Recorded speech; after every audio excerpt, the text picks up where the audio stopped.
बुडाला जळते आणि डोंगरावरची आग विझवायला पळतंय, अशा प्रकारची परिस्थिती या ठिकाणी झालेली आहे की सत्ताधाऱ्यांना देखील अंदाज नव्हता. म्हणजे लोकांनी मॅन्डेट दिलेला आहे, लाडक्या बहिणीने आम्हाला मतदान केलंय, लाडक्या भावाने आम्हाला मतदान केलंय, लाडक्या शेतकऱ्यांनी आम्हाला मतदान केलंय, लाडक्या ज्येष्ठांनी आम्हाला मतदान केलंय, त्यामुळे ही लँडस्लाइड विक्ट्री आहे. आणि म्हणून या ठिकाणी मी एवढंच सांगेल, बुडाला जळते आणि डोंगरावरची आग विझवायला पळतंय, अशा प्रकारची परिस्थिती या ठिकाणी झालेली आहे. काल या सभागृहात पावणे कलाकार येऊन गेले. मीडिया समोर रडगाणं गाण्यापेक्षा खरं म्हणजे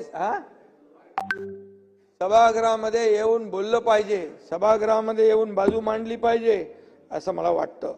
परंतु काही लोक फक्त पार्ट टाइम म्हणून या सभागृहाचा वापर करतात. मी जास्ती काही बोलत नाही, कारण मला टीका करण्याची सवय नाही.